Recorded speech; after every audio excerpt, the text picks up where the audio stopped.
ഇതര സംസ്ഥാനക്കാർ പ്രതികളാകുന്ന കേസുകൾ നമ്മുടെ നാട്ടിൽ വർദ്ധിച്ചു വരികയാണ്. അതിൽ ഭൂരിഭാഗം കേസുകളും ക്രൂരമായ സ്വഭാവത്തിലുള്ള കുറ്റകൃത്യങ്ങളാണ് എന്നതാണ് അതിന്റെ സവിശേഷത. മാസങ്ങൾക്ക് മുൻപ് കോട്ടയം തിരുവാതുക്കൽ നടന്ന ഇരട്ട കൊലപാതകം ഈ ക്രൂരത വ്യക്തമാക്കുന്നതാണ്. വ്യവസായിയായ വിജയകുമാറും ഭാര്യ മീരയുമാണ് ഇത്തരത്തിൽ ക്രൂരമായി കൊല്ലപ്പെട്ടത്.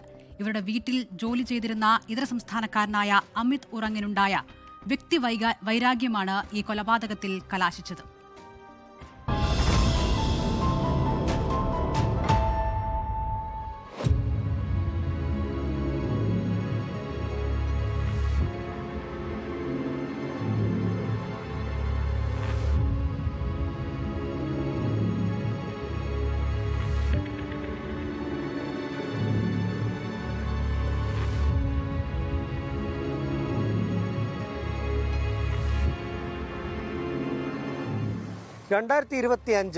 ഏപ്രിൽ 22 അന്നൊരു ചൊവ്വാഴ്ചയായിരുന്നു. തിരുവാതിക്കലിലെ ശ്രീവത്സം വീട്ടിൽ പതിവ് പോലെ വേലക്കാരി ജോലിക്കെത്തുന്നു. ജോലിക്കെത്തുമ്പോൾ മുൻവശത്തെ വാതിൽ തുറന്നു കിടക്കുകയാണ്. അതിലൂടെ അകത്ത് കയറിയ ഇവർ കണ്ടത് ഞെട്ടിക്കുന്ന കാഴ്ചയായിരുന്നു. വ്യവസായിയായിട്ടുള്ള വിജയകുമാറും ഭാര്യ മീരയും കൊല്ലപ്പെട്ട നിലയിൽ കണ്ട കാഴ്ച അവർ പുറത്ത് നാട്ടുകാരോട് പറഞ്ഞു. പിന്നാലെ പോലീസിലും വിവരം അറിയിച്ചു.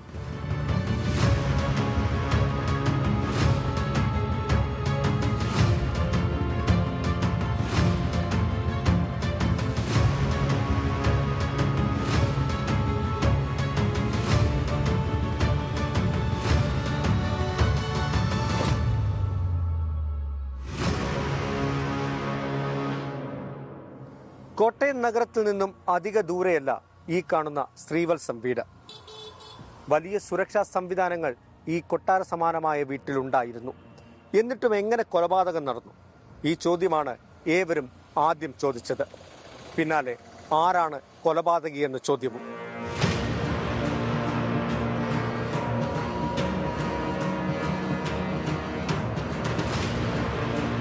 മെയിൻ ഡോറിൻ്റെ താഴെ ഒരു അമ്മിക്കല്ലിരിപ്പുണ്ട്. ഡോറിൽ പാടൊന്നുമില്ല. പുള്ളി ഈ കയറുന്ന ഡോറിൻ്റെ അവിടെ താഴെ കിടക്കുന്നു. വൈഫ് ബെഡൊക്കെ കിടന്നു. രണ്ടുപേരുടെ മുഖം നമുക്ക് വികൃതമാണ്. അകത്ത് പ്രത്യേകിച്ചൊന്നും ഒരു പിടിവലി നടന്നതായിട്ടൊന്നും കാണുന്നില്ല. സ്വർണവും ഒന്നും പോയിട്ടില്ല. സ്വർണമൊക്കെ ഉണ്ട്. ഒരു മോഷണമല്ല, ഇത് ക്രൂരമായ കൊലപാതകം തന്നെ.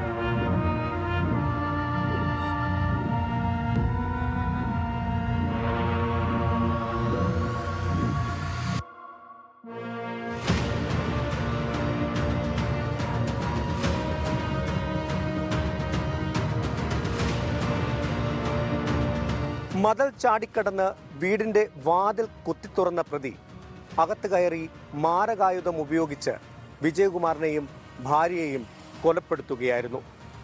തലക്കടിച്ചായിരുന്നു ക്രൂര കൊലപാതകം. പിന്നാലെ സ്ഥലത്തെത്തിയ വെസ്റ്റ് പോലീസ് ഉടൻ തന്നെ അന്വേഷണം ആരംഭിച്ചു. വിജയകുമാറിനോടും ഭാര്യയോടും എതിർപ്പുള്ള ആരെങ്കിലും ഉണ്ടോ എന്നായിരുന്നു ആദ്യ അന്വേഷണം. അത് എത്തി നിന്നത് അസം സ്വദേശിയായിട്ടുള്ള അമിത് ഉറാങ്ങിലേക്കാണ്.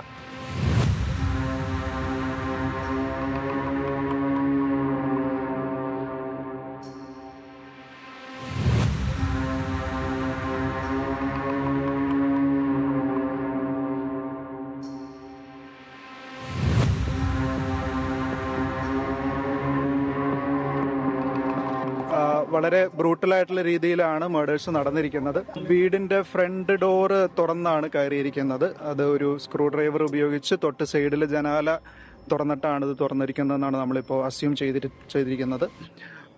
അതുപോലെ ഈ വെപ്പൺ എടുത്തിരിക്കുന്നതും ഈ വീടിന്റെ ഔട്ട് ഹൗസിൽ നിന്നാണ് വെപ്പൺ എടുത്തിരിക്കുന്നത്.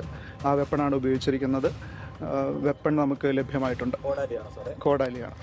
വിജയകുമാറിന്റെ വീട്ടിലും സ്ഥാപനത്തിലുമൊക്കെ നിരവധി പേർ ജോലി ചെയ്തിരുന്നു. കോട്ടയത്ത് ജോലി തേടിയെത്തിയ അമിത് ഉറാങ്ങും വിജയകുമാറിന്റെ അടുത്തേക്കെത്തുന്നു. ആദ്യം സ്ഥാപനത്തിലാണ് ജോലി നൽകിയത്. പിന്നീട് വിശ്വാസ്യത നേടിയതോടെ വീട്ടിലേക്കും അമിത് ഉറാങ്ങിനെ വിളിച്ചു. ഇതിനിടയിൽ സാമ്പത്തികമായി ബുദ്ധിമുട്ടിയ അമിത് ഉറാങ് വിജയകുമാറിന്റെ മൊബൈൽ ഫോണിൽ നിന്നും 1 ലക്ഷത്തോളം രൂപ തട്ടിയെടുത്തു. ഇത് പോലീസ് കേസായി. തുടർന്ന് പോലീസ് അറസ്റ്റ് ചെയ്ത് റിമാൻഡ് ചെയ്തു.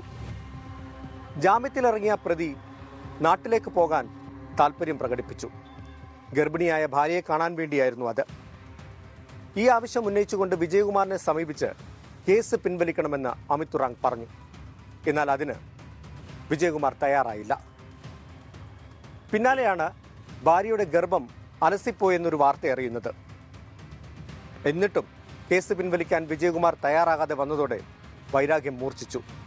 ആ വൈരാഗ്യമാണ് ഒടുവിൽ കൊലപാതകത്തിലേക്ക് എത്തി നിന്നത്.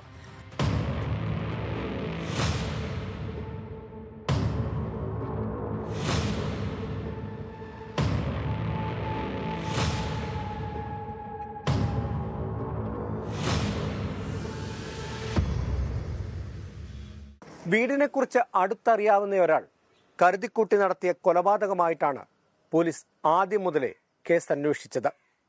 കൊലപാതകത്തിന് ശേഷം രക്ഷപ്പെടാൻ ശ്രമിച്ച പ്രതി തെളിവുകൾ നശിപ്പിക്കാനും ശ്രമിച്ചു. വീട്ടിലുണ്ടായിരുന്ന CCTVയുടെ ഹാർഡ് ഡിസ്ക് എടുത്ത് സമീപത്തെ തോട്ടിൽ ഉപേക്ഷിച്ചു. കൂടാതെ പോലീസിനെ തെറ്റിദ്ധരിപ്പിക്കാൻ റെയിൽവേയിൽ നിന്നും ഒരു ടിക്കറ്റ് എടുത്ത് വീട്ടിൽ ഉപേക്ഷിച്ചു. എന്നാൽ ഇതെല്ലാം പോലീസ് കണ്ടെത്തി. മണിക്കൂറുകൾക്കകം തന്നെ പ്രതിയെ പിടികൂടാനും സാധിച്ചു.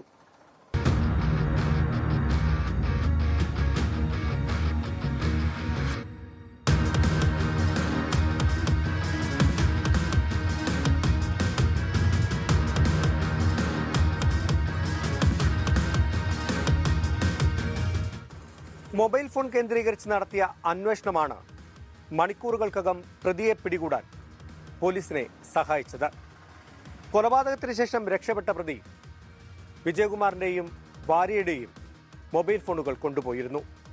ഭാര്യയുടെ മൊബൈൽ ഫോൺ ഒരു തോട്ടിൽ ഉപേക്ഷിച്ചെങ്കിലും പണം തട്ടുന്നതിന് വേണ്ടി വിജയകുമാറിൻ്റെ ഫോൺ കയ്യിൽ കരുതി. അങ്ങനെ കോട്ടയത്ത് നിന്നും രക്ഷപ്പെട്ട് തൃശ്ശൂരിലെത്തിയ പ്രതി സഹോദരൻ്റെ മുറിയിൽ വെച്ച് ഈ മൊബൈൽ ഫോൺ ഓണാക്കി. ഇതോടുകൂടിയാണ് പ്രതിയുടെ കൃത്യമായിട്ടുള്ള ലൊക്കേഷൻ പോലീസിന് മനസ്സിലായത്. രാത്രിക്ക് തന്നെ പ്രതിയുടെ പിന്നാലെ എത്തിയ പോലീസ് സംഘം പുലർച്ചെ പ്രതിയെ പിടികൂടുകയായിരുന്നു.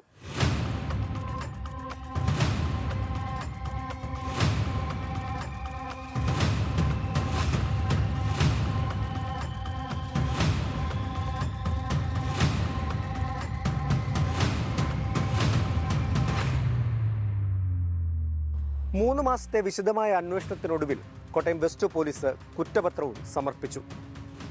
750-ലധികം പേജുകളുള്ള കുറ്റപത്രത്തിൽ 67 സാക്ഷികളും അനുബന്ധ രേഖകളുമുണ്ട്. കൊലപാതകത്തിനെത്തുന്ന CCTV ദൃശ്യങ്ങളും കൊലപാതകത്തിന് ശേഷം പ്രതി തെളിവ് നശിപ്പിക്കാൻ പോകുന്ന CCTV ദൃശ്യങ്ങളും ഈ കുറ്റപത്രത്തിൽ നിർണായകമാണ്.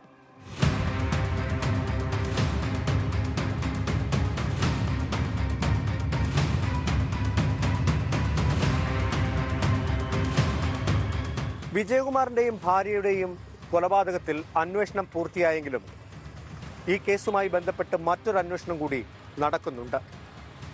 ഏതാനും വർഷങ്ങൾക്ക് മുൻപാണ് വിജയകുമാറിൻ്റെയും ഭാര്യയുടെയും മകൻ ദുരൂഹ സാഹചര്യത്തിൽ മരിക്കുന്നത്. ആത്മഹത്യയെന്ന് പോലീസ് എഴുതിയ കേസിൽ CBI അന്വേഷണം പ്രഖ്യാപിച്ച ദിവസങ്ങൾക്കുള്ളിലാണ് ഈ കൊലപാതകം നടന്നത്. അതുകൊണ്ട് തന്നെ വിശദമായ അന്വേഷണമാണ് CBI നടത്തിക്കൊണ്ടിരിക്കുന്നത്.